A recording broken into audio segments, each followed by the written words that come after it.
Welcome everyone to Almost Cancelled. I am Peter, that is Connor, and we are going to talk about Superman and Lois Season 1 Episode 2. It's called Heritage. So full spoilers for the episode, as always. And in this episode we will discuss why Sam Lane is simply jealous and furious that his daughter Lois had two sons, and somehow both of them get named after Clark's fathers. He's livid about it, and all I could think is that Lois is going to get pregnant sometime down the line, maybe this season, maybe next, and he's going to be like rubbing his hands together. He's going to be like, oh, finally, a third son. Finally, little Sammy's coming into this world. And then Clark's just going to turn around and say, I'm going to name him Marty after Martha. That would be cruel. Do you know what, though? You know, we kid. I actually love what this show's doing with Sam Lane. I think it's so interesting. Oh, well, I wasn't making it. I thought, do you know what it was? It was as soon as they mentioned, because it never occurred to me that Jordan was named after Jor-El, and as soon as they mentioned it, I started laughing that Sam Lane was just left out of the loop. Yeah. Never considered. It didn't occur to me either, but once it was said, I was like, oh, I see it, actually. That does make sense to be the English equivalent. Yes. So the male equivalent of Martha is Marty, I've decided.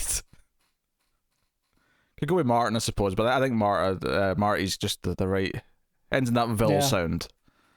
You know. I'll allow it. Anyway, so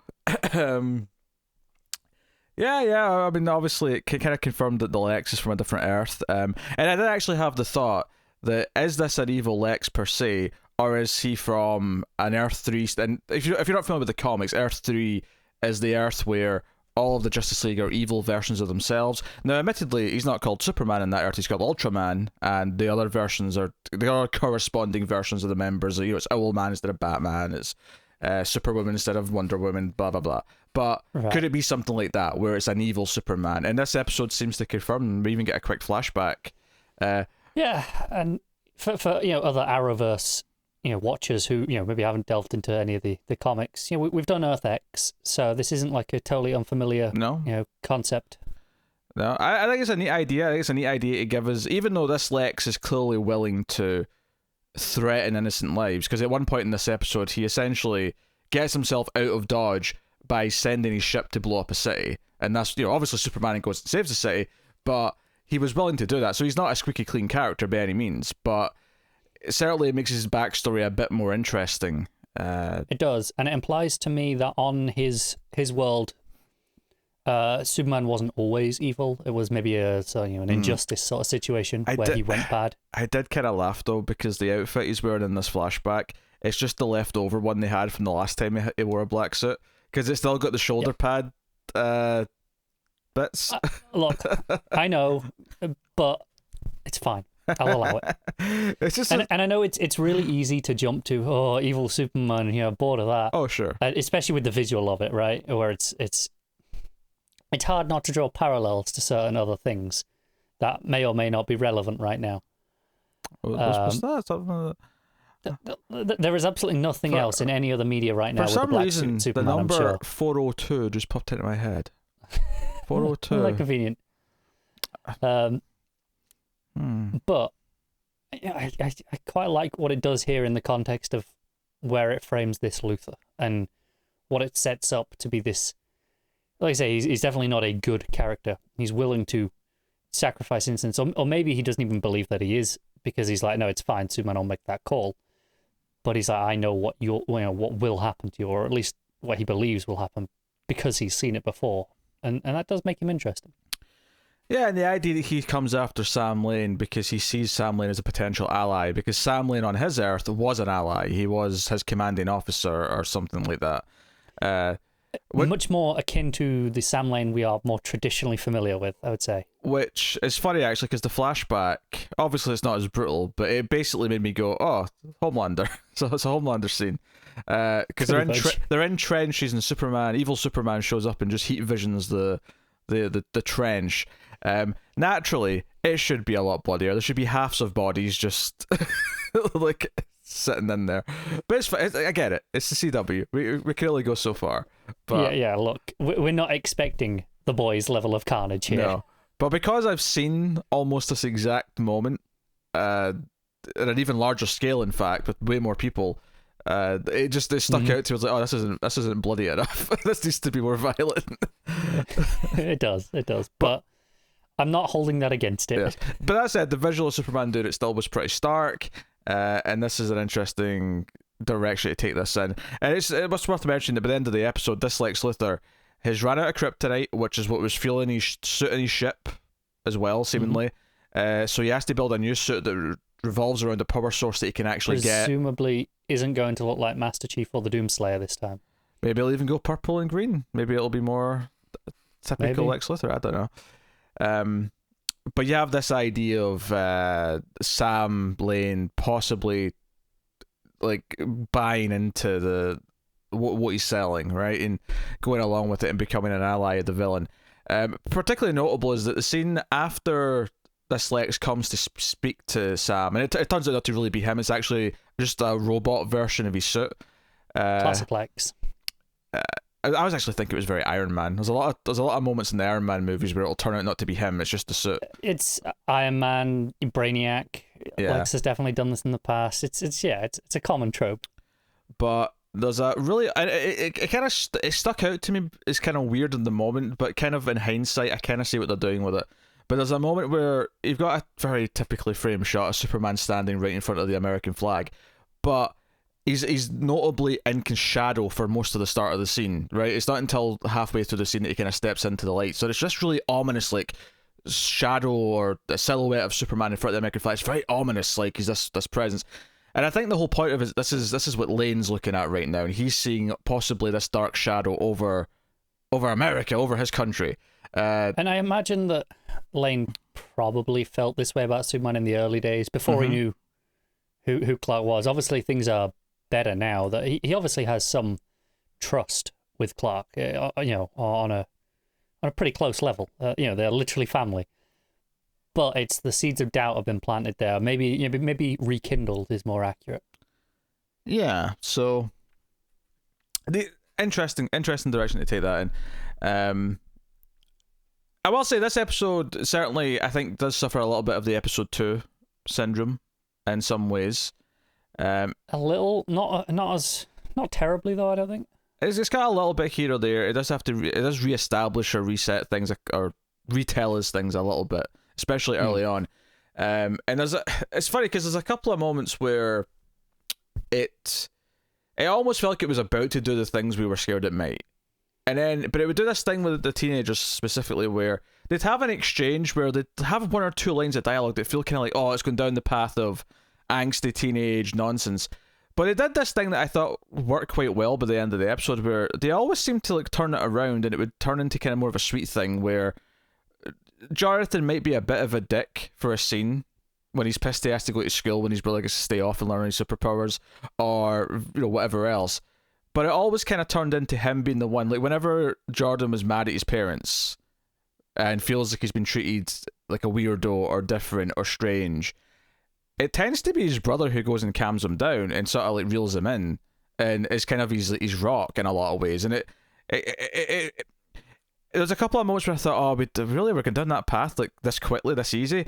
But then because it completely went away, it then turned it into more of a, nah, they're just brothers who say shit like this to each other, or at least Jonathan says. It feels very natural. Of course he's jealous. Of course, and he's just literally uprooted his whole life, as they kind of point out multiple times. Obviously, they all have, but for him, his life was going pretty well at the time in Metropolis. So for him, this is a big shift. Of course, he's not like, always happy with everything right now. But at the end of the day, he's still, got his brother's back. Yeah, so I thought that was handled well enough. Actually, probably my favourite comedy beat of the episode is actually, it's maybe more of a Lois scene, but it's the two sons that gave me the laugh. It's when she goes to the town hall meeting and Morgan Edge is there to speak, and it's all going well. Lois is just listening, but she stands up to ask a question, and she starts listing off all the towns that Morgan Edge has ruined, and it just cuts to a shot of their two sons just both face palming at the same time because like, oh no, not again. It was that, or I think it was after Clark took John to the fortress for the first time. Flies off, and John's like, "Wow, I get to go flying with Dad." And he's like, and Lois just like, "It's fine, we got the radio." Like that makes up for it. Yeah, but honestly, probably my most favorite Superman / Lois Lane thing of this episode is it's just a simple exchange later on when she's writing her article about Morgan Edge, and Clark kind of says, "Oh, we just moved here. Maybe you shouldn't go gunning for like the new town hero right away." And the line of dialogue she has is, "How about you do your Superman thing and I'll do my Lois Lane thing," and I really like that exchange.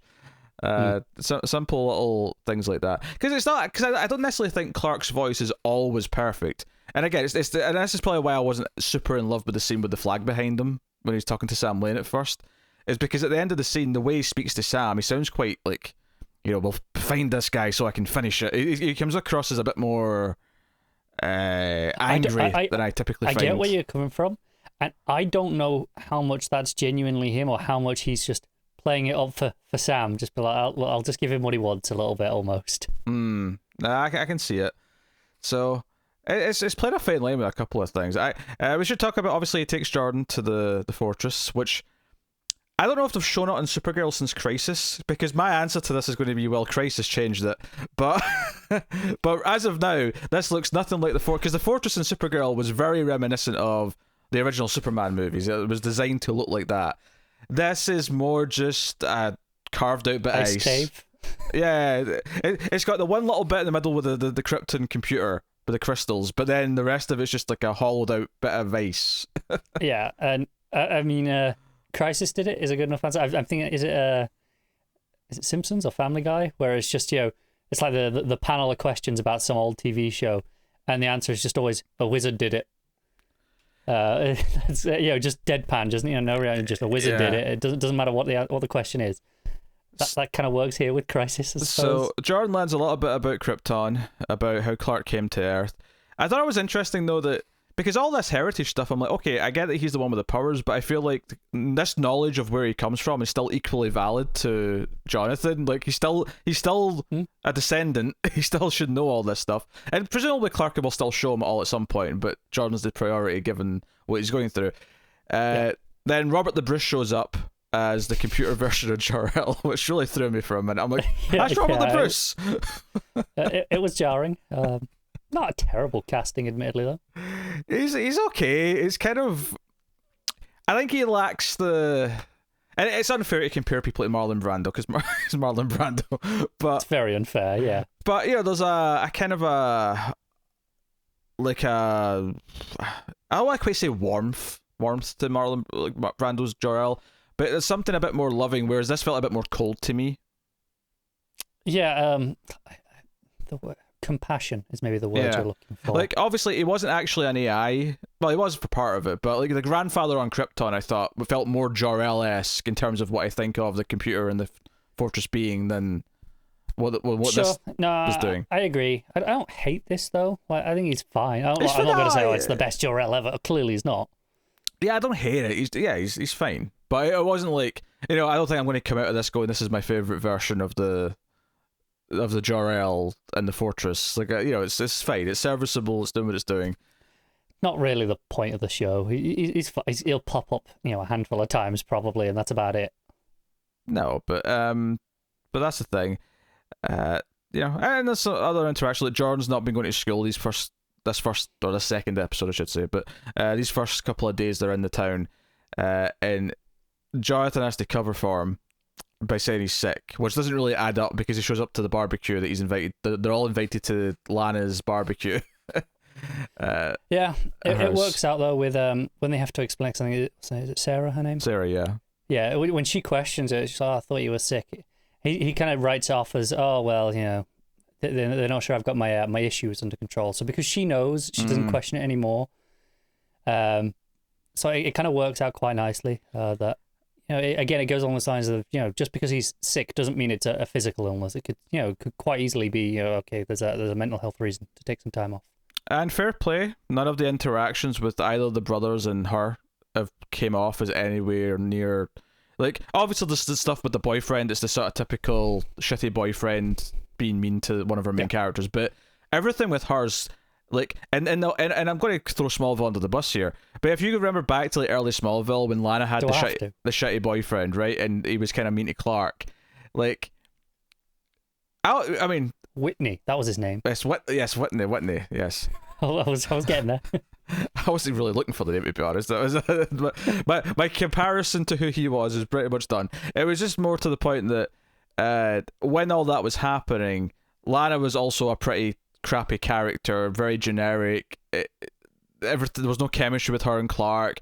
The actress wasn't very good. Are you describing just the first season, or are you describing the whole show? Because I mean, it could be the whole show. I'm specifically going with season 1 because of the boyfriend angle here. Okay. Fine, carry on. All right. But like, what I'm saying is that Sarah's interactions with both Jordan and Jonathan, which are both unique and distinct, but they feel like even if she's destined to be with Jordan, and that's fine, it still feels like there's a friendship forming with Jonathan that doesn't just feel whatever tangential. It feels like, oh no, this is a friendship that when we get to a couple of seasons, which by the way it got renewed for season 2 before episode 2 even aired. So I'm almost surprised they bothered waiting, because there was only like 1 or 2 weeks before the first episode aired where CW renewed pretty much everything else. Well, you say that, but this did better numbers than anything since Crisis. That's the first episode. Did it do that good? Yeah, so you could say why didn't they wait, but I'm like, well, yeah, but the first episode did insane numbers. So. I didn't realize it did quite that much. I just thought they would just, we'll announce it now, like they tend to do. Yeah, so yeah, it did better than anything since Crisis, apparently. So good for it. Good for it. They threw the final episode of Arrow under the bus there, didn't they? Did they? Well, I mean, just in terms of the numbers, that clearly didn't do that good then. Yeah, Arrow hadn't been doing that well for a while though by the time. Well, no, but final episodes of a show like that still tend to get a pretty significant uptick. Usually. Well, not in this case though. Yeah. So, but no, I like all their interactions so far. I kind of like Jordan hearing about well, what happened? Someone pushed you at school? Oh wait, what? They're being shitty at you on the football field? Which by the way, there's a scene where Jonathan's trying to show that he's a good quarterback, and they're talking about plays, and he doesn't know the plays, and I'm just sitting here going, all right, I really don't understand American football because I don't know what they're talking about. It's all gibberish. I gibberish, get, yes. In context, they're telling, okay, well, this is going to be one where someone runs up this side of the field and you're going to throw to them to get at more or less this point. I get that, but why all the weird, basically code names is the way they shout it?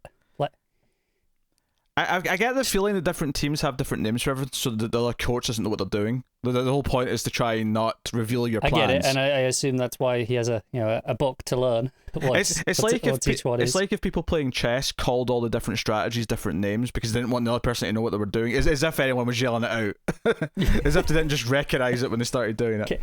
Can you tell we watched an episode of Queen's Gambit today as well?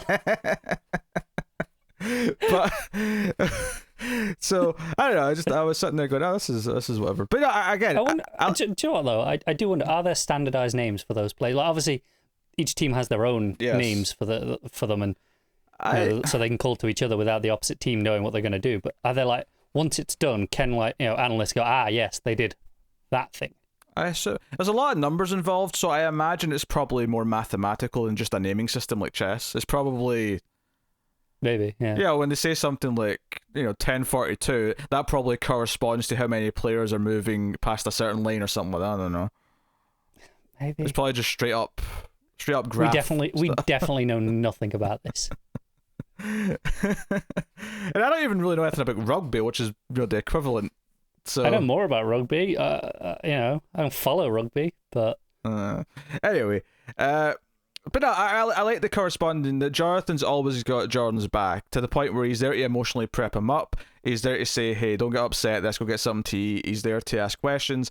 But I do like the corresponding here where Jordan might be the stronger one now, And when he finds out that his brother's getting shit at school, mainly because of something he did, because he kissed Sarah, almost exclusively because of something he did. And he's like, "Hey, that's bullshit." Like, I mean, so it's on him. But I think even without that, the idea that he wants to then jump in and protect his brother now, and they're twins, so there's not one that's actually the big and little brother. But Jordan feels inherently like the little brother just because of what their personalities are like. Oh, definitely, yeah. I like that, because for a lot of the episode, he's distracted and caught up with his own stuff and doesn't really notice that his brother's going through this stuff, and probably because he's never had to notice these things, because Jonathan's always been the one that has been successfully not had the problems. Yeah, the only complaint I have about Jordan in this episode is that it did annoy me a little bit that within 30 seconds of the first scene at the start of the episode, there's a montage of Lois narrating first, but the first proper scene when they're sitting around the dinner table, it's like 30 seconds till Jordan's yelling, "Oh, so you think I'm a freak?" And I'm like, okay, I know that we kind of did this episode one, yeah. So it's like, okay, we have to do this immediately in the first 30 seconds. I'm glad it isn't there all episode though. No, if they're gonna do it, get it over and done with. No, I think that's what surprised me, is how much I ended up liking the kids again as the episode went on, despite the fact that it started with them almost jumping to the extreme end without really earning like a moment. Yeah. What was the other show we watched? Not that long. Maybe it was Stargirl I'm thinking of, where there was multiple times where it had us on edge of, oh, it's gonna go into this terrible cliche thing and just be, teen drama show, and then it swerves, and and this did it as well repeatedly this episode, where I'm like, I can see where this is going, the predictable CW route of, I'm gonna hate this, it's gonna go into this pattern, and then it doesn't at the last second, and not in a bad way, in a good way, like, oh, it caught me off guard, and went in a interesting route multiple times. I think Stargirl, there may have been a little bit of that in The Boys as well, not with teen drama specifically, but I think there might have been one or two, at least early on, where we thought, oh, it's going to do these generic things, and then The Boys just wowed us with it was definitely not generic things, crazy other things, so that didn't matter. Yeah. So the big thing with Jordan, though, we have to mention, is that when he's tested at the fortress, now I'll just say this right up front, this is clearly a red herring. He is going to get full Superman powers over time. I am willing to bet you that he will get the full set at some point. It might take the whole show. It might be like all 5, 6, 7 seasons of gradually building the power. Smallville, take 2. Yeah. But, at least for now, Jor-El Computer's like, he's a little bit strong. It's like 100th of your strength, if that. And, he had heat vision one time because he's been building up his entire life, but he's not pumping it out like you can. I like the way he talks about it. It's like, he actually doesn't absorb that much, solar radiation, just enough that over time this happened. Mm-hmm. What's that remind me of? Oh, it's a Brandon Sanderson book with metal magics, which is, a similar thing with trace elements. But anyone who's read that will get what I'm on about. But this here, I do like the idea that over enough time, something will probably happen again, in maybe 10 years at the same pace. But there's almost certainly going to be some sort of miscalculation. There's going to be some way it'll spike, or that it's just a little bit more unpredictable than it seems right now. That maybe when he's drained, it does look like he's completely normal, but then it will recharge quicker, perhaps, so that maybe he has these cooldown periods. I think it'll recharge quicker because maybe he's just because of his age. He's in puberty. That could be things are different. Honestly, maybe there will be an event that kind of unlocks his full Kryptonian biology. That's entirely possible. There'll be something where maybe a villain does something to him that maybe even something as simple as exposure to kryptonite will affect him, and it will weaken him as well. But when when his body essentially starts to recover, it'll recover stronger, perhaps like almost like a vaccine. Yeah, no, that could be interesting. I just wonder if like a villain does something that. Obviously, the villain's not trying to unlock his Superman powers, but inadvertently does so because they expose him to, whether it's kryptonite or maybe red UV light will do something to him that's different than Superman because he's not actually born under a red sun. I don't know, but I feel they've teased the start of him having powers, and they're wanting us to hold off and we're not going straight there. He's not going to be flying around. We're not doing that, but it's going to be great. And honestly, I'll say it right now. Like the season 2 end of season cliffhanger is probably going to be Jonathan doing something. If not the end of season 1, frankly. It could be that. It could be early, but that's the sort of thing where I think they could hold off for a few seasons before they do it, but they will definitely cave and do it at some point. It depends how much they were planning before they got this renewal, as to whether or not it's in season 1 or 2, frankly, I think. Because I do think it'll happen sooner rather than later. But I agree, it's definitely happening. I could see them holding off for a while before they do it, because they want to have the differences between them.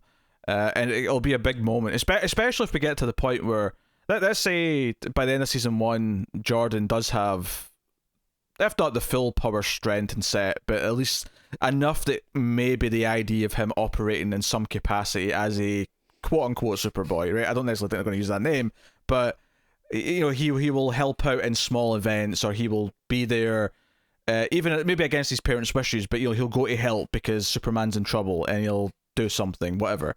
I think we're going to have that be the normal for a while before, like, the big moment where Jonathan has his awakening or whatever it'll be. Which, like, as much as I'm cynical and saying, it'll probably happen sooner rather than later, I'm actually interested in it happening, because I think I can see the potential of, Jordan kind of being the one who's at that point more proficient in things and knows what he's doing and is, helping his brother out in ways that, usually is the other way around. What if they do, since he's weaker, what if we end up with the thing where they're both half as strong as Superman? What if they literally have it split in two? That's very neat, but it's possible. Do you think they divided the power set as well, or like just the power maybe level? maybe Jordan's got heat vision, so Jonathan gets X-ray. Yeah, one has super strength, the other has flight. I don't, like whatever you want to do it with. I don't know. I mean, you could tell me that it's a random set of manifestations if you really want. You have a couple of powers where they overlap, but some that one can do that the other can't. Yeah, I'd be okay with that. That's interesting. I suppose maybe something to feel more natural, as if one of them, so in this case Jordan, has all the eye related things. So he has X-ray vision, heat vision, microscopic It doesn't vision, have anything to do with the lungs. but it doesn't have the lungs or the super hearing, perhaps. Yeah. But they both have all the strength and speed, because that's just raw physical whatever, I don't know. Yeah, that's kind of just standard. That is, everyone has it. Yes. So I don't know. It's interesting to think about. See where they could go with it. So that was it. I just one thing, just to go back to the Superman and Lex stuff, just because I wanted to mention, I actually really liked the fight in the middle of the episode. I thought it was shot in a way that it wasn't so much that even the effects were any better than a CW show. It was just shot with a style enough that when he was punching him down to the ground and punching him up into the air, and the cape was, you could see just the red cape in the sky. It looked really cool. It looked nice. No, I agree. No, there's a few times I like the direction, which I think is worth pointing out in episode 2, probably more than episode 1, because episode 1's really common to get a guest director in who is typically, someone with a bit more of a name, who knows what they're doing a bit more and sets the style. And you two get to the point where, episode 2 down and onwards, it's just, regular CW directors. But right from the start, like establishing shots of like, Let me just stop you right there. It's the same director as episode 1. Is it really? Mm-hmm. That's unusual for a start. But okay, fair enough. That explains. I mean, I still want to compliment the direction though. Anyway, like I say, it was shots like there was establishing shots at the start with like the truck going up to the farm, just simple shots like that were framed, and lit in a really nice way. That I tend to not see on a lot of these shows, and I hope it doesn't go downhill when we go to different directors.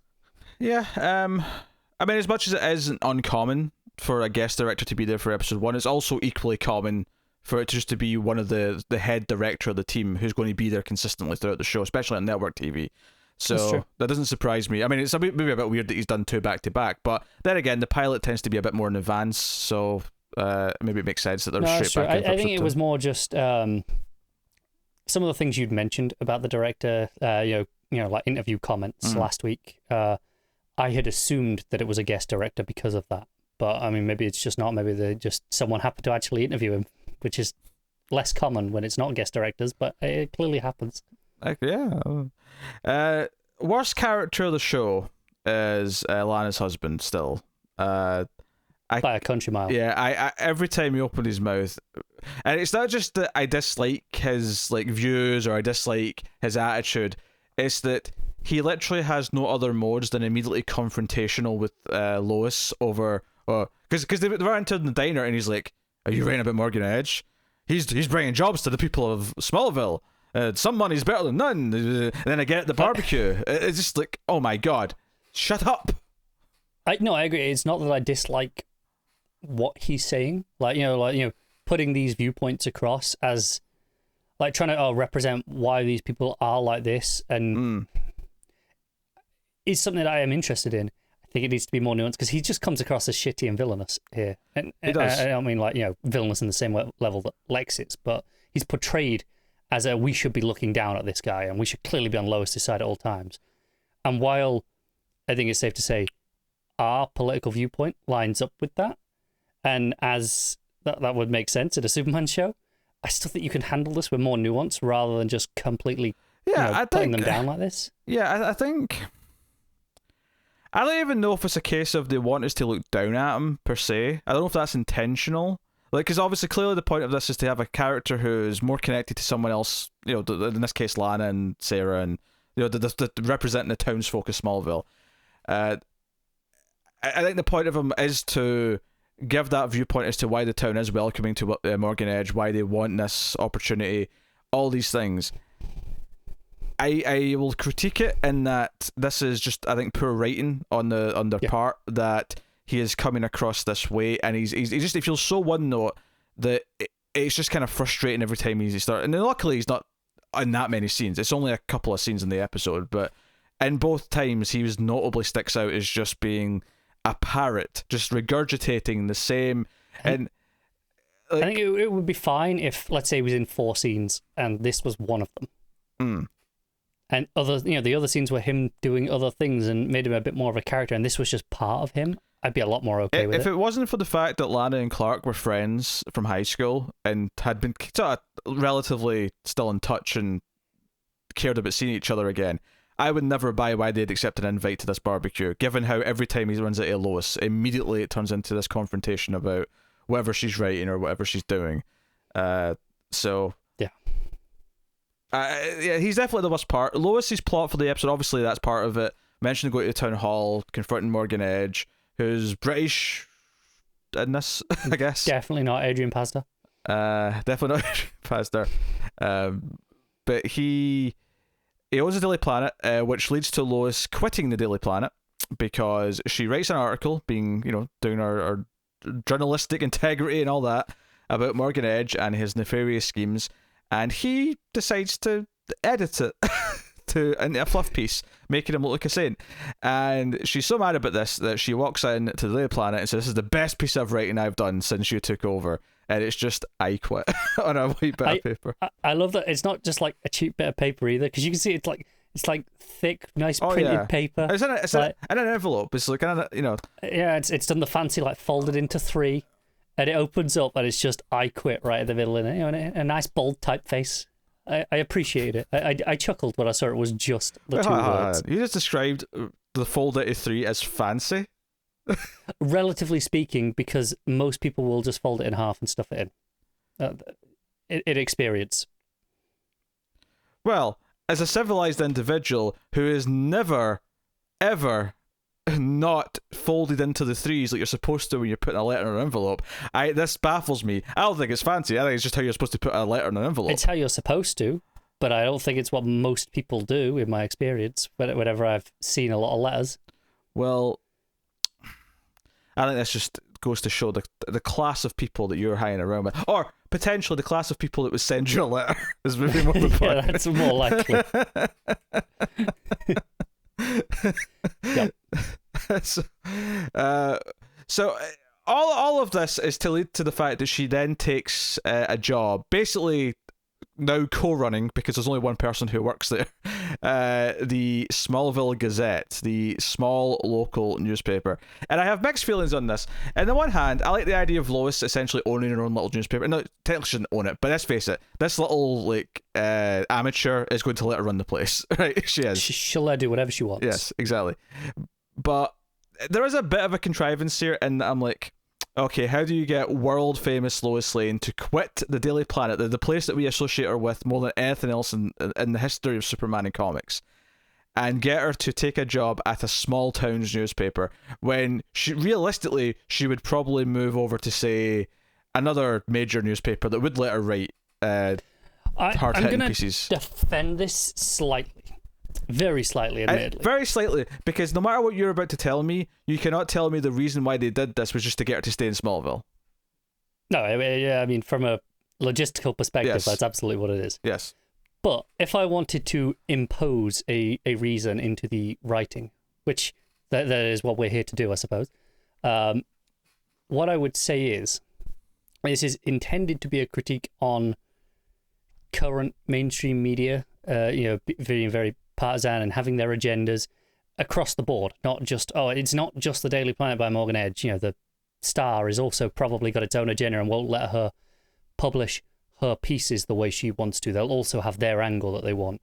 And there's probably no big major mainstream publication that will let her have the freedom that she clearly needs, and that's kind of her whole thing. So that's why she's gone with the Gazette here, where, like I say, she has pretty much free reign to do whatever she wants in some sort of an established publication, as small as it may be. Yeah. It's actually kind of weird in a way that in the comics, Lana actually becomes a journalist as well. Maybe more of a video journalist rather than a written journalist, but she does become a journalist. And she actually ends up working at the Star, the rival sort of place in Metropolis. Not always. Sometimes she's at a news station. Sometimes she's whatever. But most recently, she's been at the Star in Bendis' Superman run. And okay. Before that, it was the News 52. Yes. So she's been a news anchor, but she's kind of in that realm. And I wasn't necessarily that fussed about them changing what Lana does. Like, now she works at a bank, whatever. But now they've introduced the Gazette and they've got this like fangirl. Now I realize that this would conflict with like who her husband is in the show, so maybe that's why they had to like not have her be the one who was running the local newspaper. But given that in lore and from the comics, Lana is newspaper adjacent, I was like, oh, this could have been her. I'm going to put this out there. I prefer this. I don't like Lana being a journalist as well. I don't think everyone. Okay. I don't think everyone needs to be in the Superman world. It's the same thing, I think we spoke about before on Supergirl with Kara as well. Like, it was just, she's just, they basically just made a Clark Kent, essentially. No, and I agreed with that, and I would concur if Lana had never been a journalist in the comics before, and they suddenly made her a journalist in this, I'd be like, this is weird. Why are they doing this? This is just another journalist. But I feel that way in a lot of the comics where she's only a journalist because Lois is, and they were like, and let's just do that. Well, I think that's why I prefer when she's more of like video focused. So it's just like journalist, but it's different. It is, and I can accept that. Yeah. If it was she was just here running the Gazette. Yes. Again, ignore the husband issues of what that would rise. But if she was just this was her paper, and Lois was the big shot successful journalist, and she was just here running a little dinky paper in Smallville, I'd hate that. All right, fair. Admittedly, at least in the comics, she's still quite successful. Maybe not as successful as Lois Lane, but she's still very successful. Few people are. If she was stuck at the Gazette in Smallville, it would make her feel like she's a failure of a Lois Lane rather than someone who should be respected. There is no competition. She's a banker and seems to be doing perfectly well. Oh yeah, at no point was I suggesting there should be any kind of rivalry or any kind of comparison made between them. That was not... I think that's why I dislike it in general, because it inherently does just give them one more thing to compete over. Even though it often isn't played that way, I think just on a base level, that's kind of how it's treated. There was a joke in the first episode about the husband getting jealous because Lana was talking about Clark or something. Like one of the kids they had a line about it, and everyone just sort of stood there kind of awkwardly for a second. And to be fair, Lois does, but not a hint of anything because Lana's around, and there's not been any jealousy from Lana, certainly. But they do kind of play Lana in a weird... Well, that's not fair. She's not even necessarily played in any way, but there is a distinct vibe that they could do a thing at some point where Lana like gets drunk and talks about how she regrets not staying with Clark or something like that, or like... If there's going to be a regret and not a jealousy per se, I don't want to use jealousy because I don't think they're going to go down that route, but because I think there's even a line at the barbecue when she says something about old times, and it's not super like he's strong or anything like that, but it was just there's a little line about happy to have him back or something. It was just something. It was just something. It was just a little thing. Sure. And I'm like, okay, I guess what I'm trying to say is that I understand to an extent why the husband is jealous. It's not just that he's insecure. And admittedly, she's probably fondly remembering Clark because her husband's such an asshole, so it's his fault. But it was almost just like, oh, this is why he's probably a little jealous, because she does seem to actually be kind of nostalgic for the good old days with Clark, versus his constant anger. Which I think is another part of the problem with his character, is that Lana apologizes for him being an asshole, but never seems to really otherwise acknowledge that he's just a complete raging asshole all the time. Yeah, that's got to be something that she has over this season, right? Oh, you would hope. You would hope.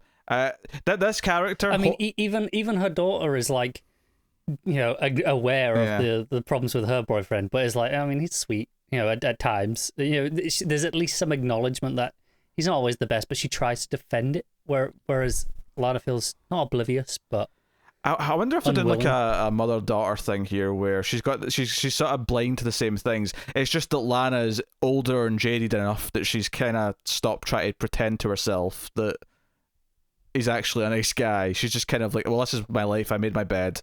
I'm just going to put up with possibly, yeah. It wouldn't surprise me if that is what they're doing. Yeah. But no, the character, he has this like one season dead by the finale written all over him. I'm not going to say he's the Eddie per se, but he's kind of he's the Eddie / Whitney / whatever. He's definitely being killed as a direct or indirect result of Morgan Edge. Yes, and the mines and whatever else is going on. Yeah. It's interesting. I do wonder what the story's going to be with Luthor, actually, just to sort of pivot back around to that. Just I wonder if is the story going to be that in the finale Superman convinces him that he's never going to become bad, or he's always going to try his best, and makes him believe in Superman essentially, and then that Lex might go out a hero, like helping him save the world or something.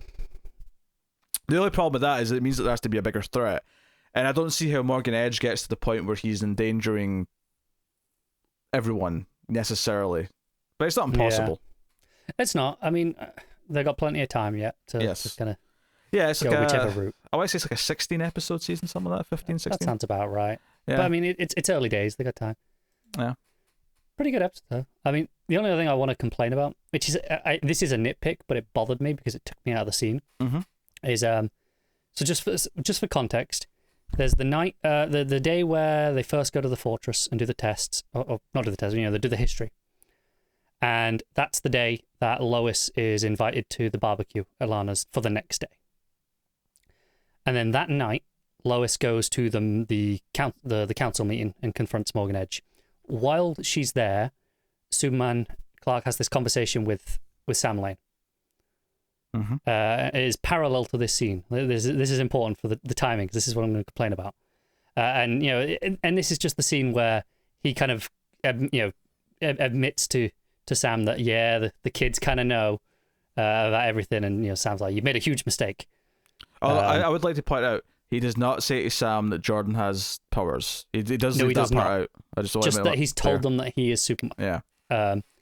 And it's the next day where, you know, Clark and Lois are talking, and I know it's the next day because I was questioning it during this conversation. And Clark's like, "Oh, by the way, your dad kind of knows. You know, he figured it out the other day." And I was like, "The other day? Did we skip some time? Like, what happened?" And then a couple of lines later, Lois is like, "Oh, by the way, we're going to this barbecue tonight. Don't forget." I was like, "What?" No, okay. I actually noticed this. The only problem with this is just that one line from Clark where he phrases it as "the other day." I think this is just I've noticed this in movies before. Some people sometimes refer to yesterday as the other day. I've seen this before. Really? Is this like an American thing? Maybe I don't know if it's an American thing or a specific regional thing. I have definitely heard this before, and it's annoyed me because I'm like, but it was yesterday. That's not the other day. The other day is at least the day before that, if not a couple of days before that. I have heard people refer to yesterday as the other day before. So I don't. This is a mistake. I think this is just you. Not. I've clearly never encountered it before. No, I noticed it too. Or if I have, I've never noticed. But it was bizarre to me. It completely threw me for a loop and took me out of the whole scene. So maybe it's not a mistake. Maybe some people do this. Maybe you're right. Yeah. But I did want to mention the scene with Sam Lane anyway. And the fact that, Sam's got kryptonite. He's stocking up in kryptonite. He claims it's so that no one else can get it and use it against Superman, but I don't know if I'm completely... Well, no, but here's the interesting thing. I might believe him. I'm not saying that his intentions will stay that way. I'm not saying that Lex can't corrupt him. But I actually believe him in this scene when he says that. And the fact that when Clark gets back to he says to Lois, like, did you know that he had that he was getting the kryptonite? She doesn't deny it. So I don't, maybe she knew as well. I don't know. I don't know if she knew. I kind of took it more as that he's kind of lying. Like, I think there's some truth in what he's saying. He doesn't want anyone else nefarious to be using it against Superman for obvious reasons.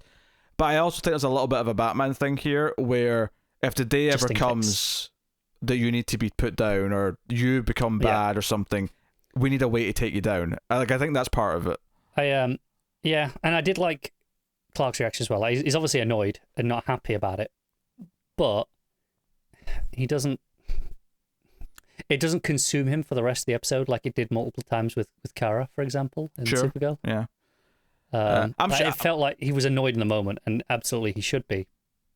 But it's more about the lack of trust in not being told rather than Sam actually having it, I think. Yeah, I also think Sam's reaction, you're going to ruin the kids' lives like you ruined Lois's life. It's really revealing a lot of his prejudice, that he's still, even though he's working with Superman, he's kind of bottled up a lot of feelings that he clearly had from the early days that he's been kind of keeping under wraps. That he says that he can see that it does affect Lois. Even if she doesn't let it show around you, he's seen it. And again, I think this is probably, as much as it is a bit of a prejudice coming from him in this angle, it's probably also got some level of truth to it, because that's the whole thing. This version of Clark is very flawed. He's not been a good dad. He's been absent a lot of the time. No, I think again it's some truth to it, but I also think there's some, like, this is his perspective. I feel like if Lois heard this coming from his mouth, she would probably be very quick to jump in and how dare you tell me what I'm feeling, or she'd probably at least agree that it has affected her, but would kind of say it's been her choice to make. And I think the key point she would make though is that it's not this burden, that she is happily to she's not regretting ever marrying Superman or so on and so on. It is a very different life to, even if there are moments where it's a struggle because of everything. Yes, I think she would agree that it was worth it, which I think ties neatly, if we're going down that path, into, say, that's the sort of thing someone might say about living with someone with mental health issues.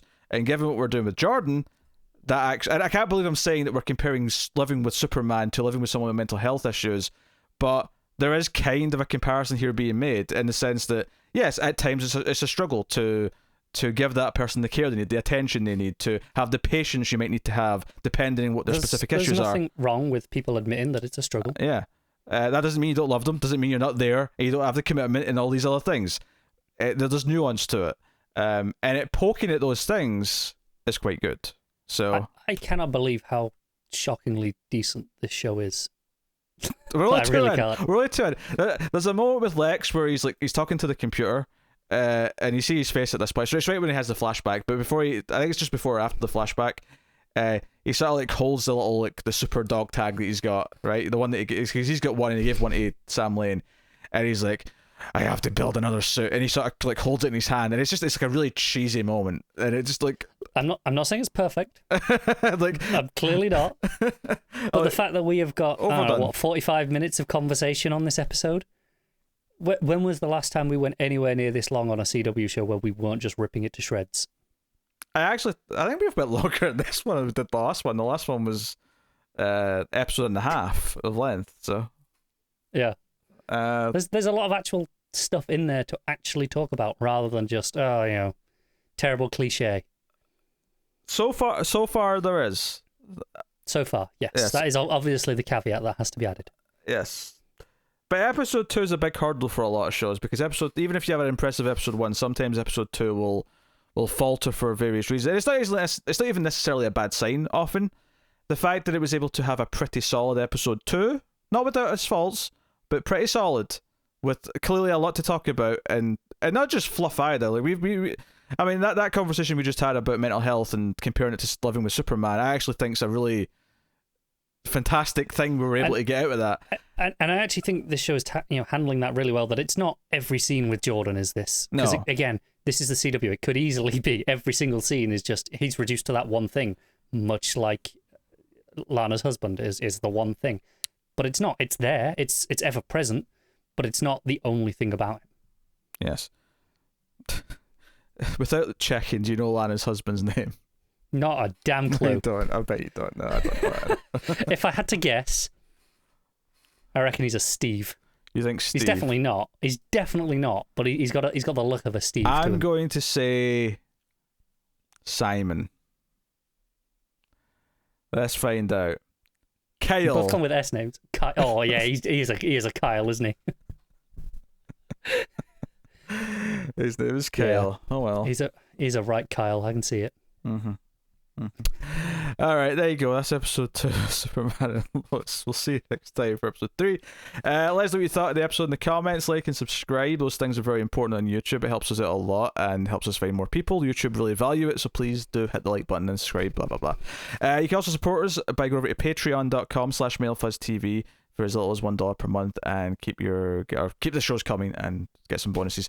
Worth mentioning that we do a DC Comics podcast, both of us plus Matt. Every week we talk about the new DC Comics that came out. That comes out every weekend. So if you're interested, you will find it on the YouTube channel. You can also find it on the audio feed, Comics from the Multiverse, if you're interested in getting some of that. We did give up a lot of the old DC shows, but we did like Stargirl season 1, so we'll be looking at that when that comes back as well. I have to be honest, we were very worried about Stargirl season 2 shifting it to CW. This has actually given me a bit more hope.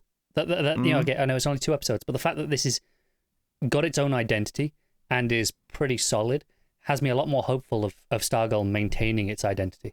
Yeah, I wonder if, to give CW a bit of credit here with its DC shows, as much as they'd all gotten very stale and the writing quality was pretty low in a lot of them, I do wonder if they realised that around Crisis or so that sort of wave was coming to an end. And I think even Batwoman, even though I think it's faltered far too much still into a lot of the tropes, that was the first one that changed the aspect ratio, and this also has a different aspect ratio. And I wonder if there's been a conscious sort of shift made around from then to here over the last year or two to try and go into a new phase where they do feel a bit different and they're letting them be different. So I wonder if Superman and Lois is a product of that, if Stargirl's potential season 2 is a product of that. They realised we can't just keep having it be the exact same. Everyone's just going to be bored of it, and everyone's just going to be... We definitely are. We definitely were, because we quit just basically everything after the Crisis. But hey. But yeah, that's so thank you once again. Guys on Twitter at mailed_fuzz for channel updates. But thank you, and we'll see you next time. So keep watching TV. Have you got any vanilla?